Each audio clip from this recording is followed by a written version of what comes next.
Alright, what's good guys? Welcome back to the channel. Today we're going to be reviewing the Shimano Saragosa.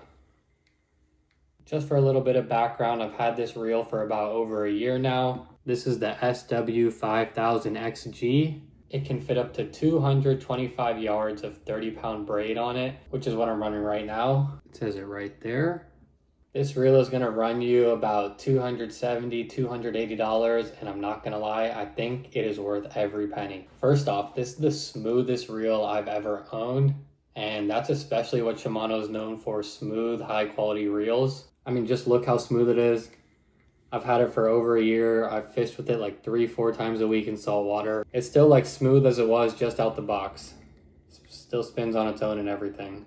I mean, I've dropped this reel in the sand, I've dunked it in salt water, I've got it splashed by countless waves, and it is still smooth as butter. And that's got to be one of my favorite parts of this reel, is that the seal is so good, it just stays smooth forever. Especially if you rinse it off with a little bit of fresh water after each session. I honestly think if you take care of this reel, it will last a lifetime. I fully opened this reel 2 times just to clean it and make sure there was no corrosion, and every time I've opened it, I've found 0 sand, no corrosion at all. And that's honestly expected with a higher end saltwater reel. They are advertised to be sealed and rated for saltwater, but unfortunately, I've had other saltwater reels like a Penn Battleship, some Tsunami tackle combos, and other like cheaper reels.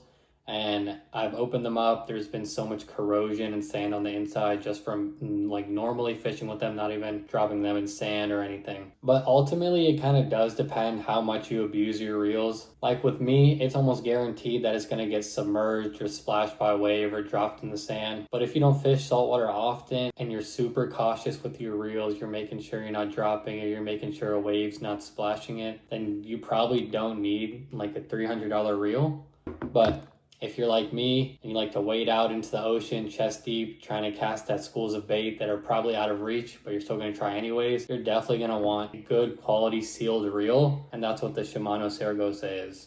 So like I said, I've been using this reel about 3 to 4 times a week since I got it, and I've had it for a little over a year now. I've caught so many different types of hard fighting saltwater fish, and this reel has crushed all of them. Bluefish, trout, snook, stingrays that are sticking on the bottom, but they all have been no match for the Saragosa. Unfortunately, I haven't caught like a monster fish that would really put this reel to the test, but if I did, I'm confident this reel could handle it. So hopefully in another video, you'll see me catching a fish that really puts this reel to the test. I use it in the surf all the time. I've used it in the Chesapeake Bay. I've used it in intercoastal waters on the Gulf side of Florida, which if you guys don't know is super salty compared to East Coast Atlantic beaches. Let me roll some clips for you guys of the fish I've caught so you guys can see how easily this reel reels in the fish. Sometimes it is a little bit overkill, especially when you're fishing for trout. But if you want a strong reel that doesn't let fish get away, this is the one. It's honestly perfect for like snook, bluefish, redfish, jacks. But enough of me talking. Let me roll some clips of a couple fish I've caught on here. There we go.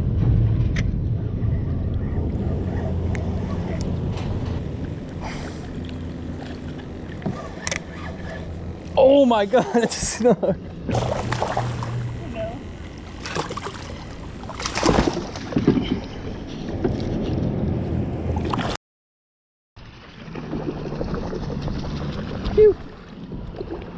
Woo.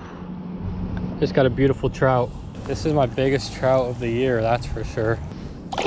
Woo. There we go. Hooked up. Hooked up.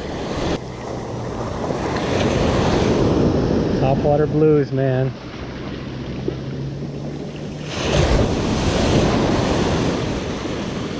See if we can drag him in.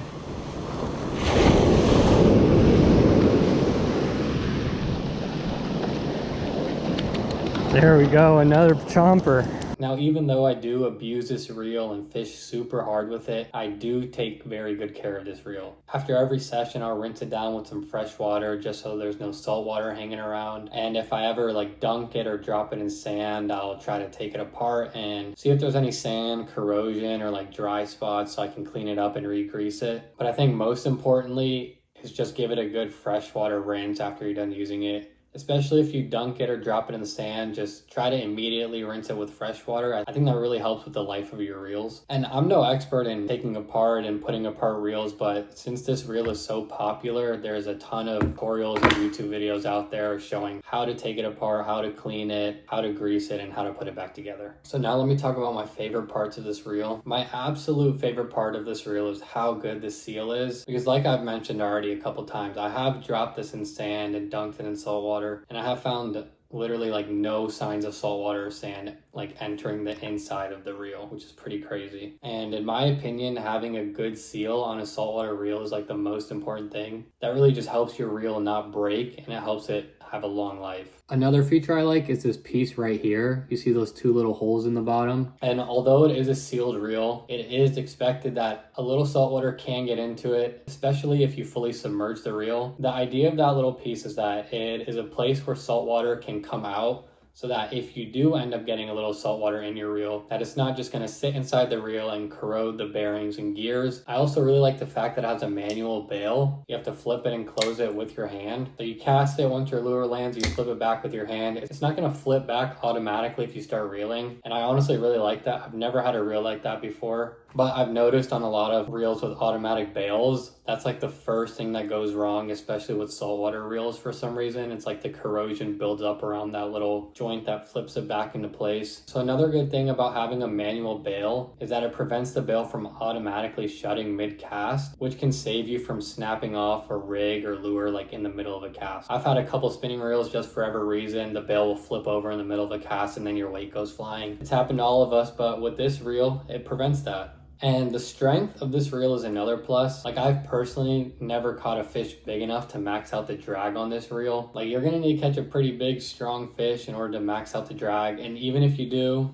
you're putting 22 pounds of drag on that fish, so it'll definitely get tired out, and I think this reel will absolutely crush it. And I fish a lot from the shore, but I've seen videos of people fishing offshore, catching tuna and other offshore species, and these reels handle big fish with no problem, especially like the bigger sizes. Like, this is one of the smallest ones you can get, but they do go up pretty high and the drag increases with the size. So the other thing that I like that Shimano did with this reel is that they made it with their X-Ship technology, which is a dual bearing system for the pinion that makes it super durable and super stable. And it is basically designed to enhance the life of your reel. And to me, that really shows that Shimano cares about their customers. And they know that when you're spending $300 on a reel, you're gonna want that reel to work. You're gonna want it to last long. You're not gonna want to have any issues with it. By Shimano like doing stuff like their X-Ship technology and their sealed system and their like super durable drag, it really shows that they know people are working hard so they can buy this reel, and they're making it so that it lasts a long time. All right, now that I've talked about the positives, let me talk about some things that I would change with this reel, and it's really not that much. The first thing I would change on this reel is the handle. Now, there's nothing functionally wrong with it. I'm just like personally not a fan of the shape of this knob. I wish it was more circular, but again, that's just like a nitpicky thing. I could easily go online and buy like a fancy, better looking handle, but I think this handle just looks a little bit clunky to me, but there's like actually nothing functionally wrong with it. The only other thing I would change about this reel is the drag.